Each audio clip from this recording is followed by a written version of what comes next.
Tucker interviews Fuentes. Within 48 hours, organizations start falling like dominoes. Young Jewish conservatives withdraws from Project Esther. Israel Forever Foundation pulls out next, citing the exact same interview. Then another, and another. 8 organizations total. Undermine free speech. Exactly. All within the same week. All citing Tucker. Coincidence?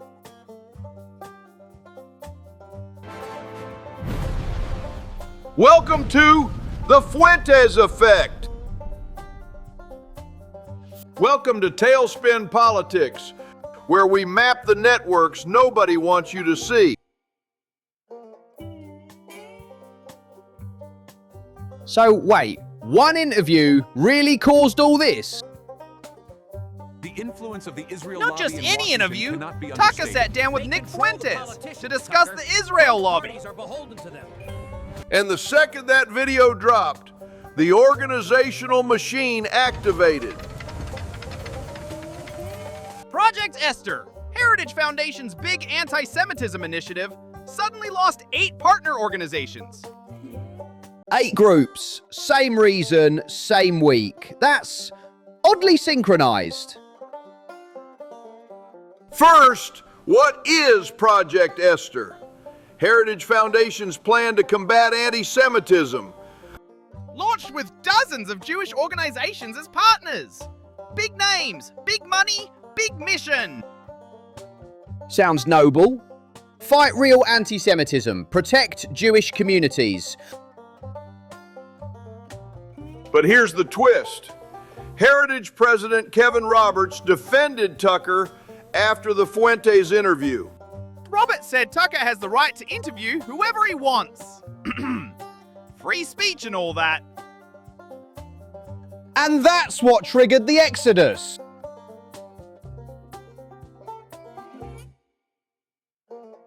Not the interview itself, but Heritage refusing to condemn Tucker for conducting it. The message was clear. You're either with us in condemning Tucker, or you're out. They expand the blast radius. It's not just about Fuentes anymore. It's about Tucker, Rumble, anyone who doesn't self-censor. And as we'll see later, this expansion wasn't spontaneous. It was coordinated at conferences. Let's break down who withdrew and what they said. First out, young Jewish conservatives. Quote, "We cannot participate while Tucker platforms anti-Semites." Notice the word platforms. Not agrees with or endorses, just talks to. Next, Israel Forever Foundation. CEO Ilana Heidemann called it shameful support of Nick Fuentes. But wait, Heritage didn't support Fuentes. They supported Tucker's right to interview him. That's a pretty big distinction they're blurring there. Then the floodgates opened. Zionist Organization of America, Coalition for Jewish Values, Jewish Leadership Project, National Jewish Advocacy Center, Israel Innovation Fund. 8 total. All citing the same trigger, Heritage's refusal to cut ties with Tucker. same language, same timeline, same ultimatum. But here's where it gets weird. World Jewish Congress. WJC was listed as a Project Esther partner on Heritage's website.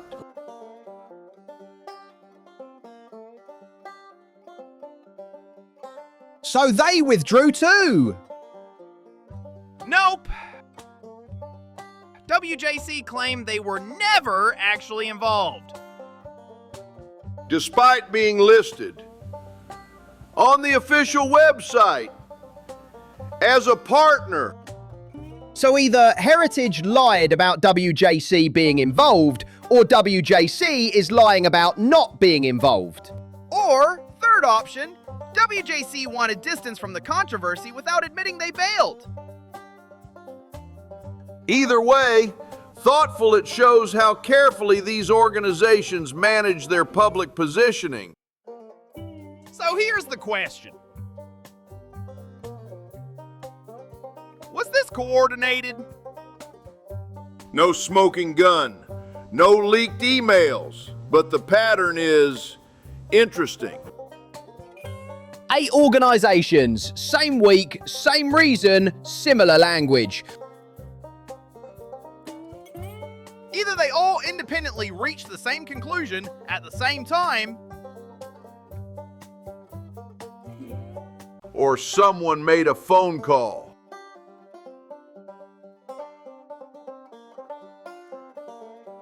You mean like, hey, we're pulling out, you should too. or more likely, if you stay in, you're endorsing anti-Semitism. Can your donors live with that? This is how organizational pressure works, not through public conspiracy, but through private coordination that looks like spontaneous outrage. Step 1. Internal communication. Board calls, donor alerts, strategy sessions. Step 2. Synchronized messaging. Everyone uses the same buzzwords. Step 3. Public announcements within 48 hours. Maximum impact. Minimum time for counter-narrative. Step 4. Apply pressure to holdouts. Are you still working with them? So it's not just we're leaving, it's everyone else better leave too. And then it went governmental. Senate Majority Leader Chuck Schumer introduced a resolution condemning Fuentes and Tucker for platforming him. The resolution has 3 targets: rejecting Fuentes' ideology, condemning Tucker's promotion of hate, and denouncing anti-Semitism broadly. Schumer called it a nonpartisan issue, seeking bipartisan co-sponsors to make Tucker's isolation complete. Oh, wonderful! From our conference to the Senate floor in just 3 weeks. Very efficient. Notice, it's not just about Fuentes anymore. The resolution condemns Tucker for the act of interviewing. That's the precedent. Schumer specifically criticized Trump for refusing to condemn Fuentes, seeking bipartisan support to isolate anyone who won't comply. And here's the smoking gun. Compare Schumer's resolution language to the conference strategy documents. See? Coordinated messaging across stakeholders. That includes legislative partners. It's all in the playbook. This isn't Congress independently deciding Tucker crossed a line. This is the final step in a coordinated campaign that started in conference rooms. Today, the Senate condemns Tucker for interviewing Fuentes. Tomorrow, who else becomes too toxic to platform? So we've got 8 organizations withdrawing in perfect sync, using identical language. But here's the real question. Where did this coordination actually start? Turns out, there's an answer. And it starts with a conference room, a bunch of Jewish organizations, and what we call the Fuentes factor. Now let's talk about Nick Fuentes himself. He's an edgy political commentator who uses satire. Critics pull clips without context. Holocaust jokes, edgy posts, all framed as serious statements. But his defenders say it's obvious satire, dark humor about taboo topics. Tucker interviewed him to discuss the Israel lobby, a real policy conversation. The interview covered foreign policy, lobbying influence, and free speech boundaries. But because Fuentes made edgy jokes, organizations held literal conferences on how to censor him and anyone who platforms him. Which is exactly why he's the perfect test case for organizational power. If they can make talking to someone who made edgy jokes unacceptable, They can decontextualize anyone's statements and make them untouchable. Today they say Fuentes is too toxic to interview. Tomorrow it's anyone who questions their narrative. But here's what most people miss. This wasn't organic outrage. This was coordinated organizational action. And we have the receipts. Literal conferences where they planned this. Don't believe organizational coordination is real?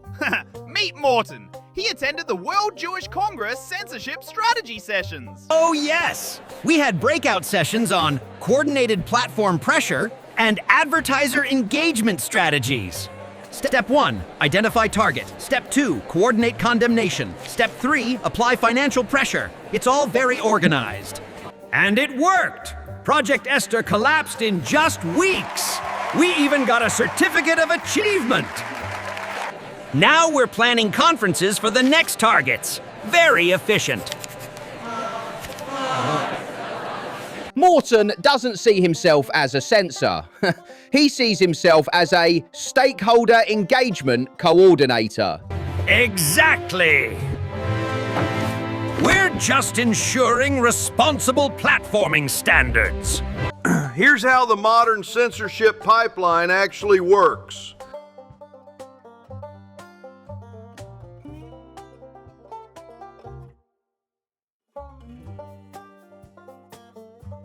But here's where it gets interesting. While all this pressure was building, Trump stepped in with a very different take. You can't tell him who to interview. If Tucker wants to interview Nick Fuentes, let him do it. That's what he does. He talks to people, gets the word out. So you've got organizations coordinating withdrawals, demanding Tucker be punished, and the president saying, actually, journalists should be able to interview whoever they want. Guess which message made it to the Senate floor? Let's be clear about what's happening here. Jewish organizations are using financial coercion to control what Americans can say about Israel policy. They say they're protecting Jewish communities from hate and fighting actual anti-Semitism. That's necessary and legitimate. But here's what the evidence shows. The same playbook gets deployed against actual Nazis and policy critics of Israel. AIPAC spent $24 million to defeat 2 House members who criticized Israel. Not anti-Semites. Elected representatives voting on foreign policy. Universities faced over $550 million in threatened or withdrawn funding for allowing student protests about Gaza policy. Over 100 journalists lost jobs or contracts for social media posts critical of Israeli military operations. Mark Lamont Hill, fired by CNN within 24 hours. Zara Al-Akras, fired while on maternity leave. Stephen Saleta, $875,000 settlement after tenure rescinded. This isn't protection. This is a coordinated campaign to make criticism of Israel professionally lethal. Here's what makes this a constitutional crisis. This is financial coercion to suppress speech about a foreign government. Not hate speech, not threats. Policy criticism of a foreign government that receives $3.8 billion annually in U.S. military aid. And the mechanism is always the same. Identify target, coordinate response, apply financial leverage, force compliance. The pattern is documented across every sector. Media, academia, politics, even arts and culture. Heritage Foundation can afford to fight back. They have resources, legal teams, institutional backing. But your average journalist, academic, or YouTuber? One threatening email and they fold immediately. Because they can't afford to lose their job, their platform, or their reputation over one video or one tweet. So the boundaries of acceptable speech get smaller and smaller, not through law, but through financial fear. So here's what the evidence shows. $126 million in AIPAC political spending. $550 million in threatened university funding, 100 plus journalists targeted, 2 elected representatives defeated in most expensive House primaries in history. All for criticizing the policy of a foreign government. Not for anti-Semitism, for policy criticism. This this is coordinated financial coercion to control American political discourse about Israel. That's not protecting communities. That's attacking the First Amendment. And the Tuckercaust? It's just the latest example of a pattern that's been running for years. The Tuckercaust wasn't about one interview. It was about who gets to decide what conversations America can have. Drop your take in the comments. Is criticism of Israeli policy protected speech under the First Amendment? Or should organizations be able to destroy careers for discussing foreign policy? Hit like if you think the First Amendment applies to all foreign governments, including Israel.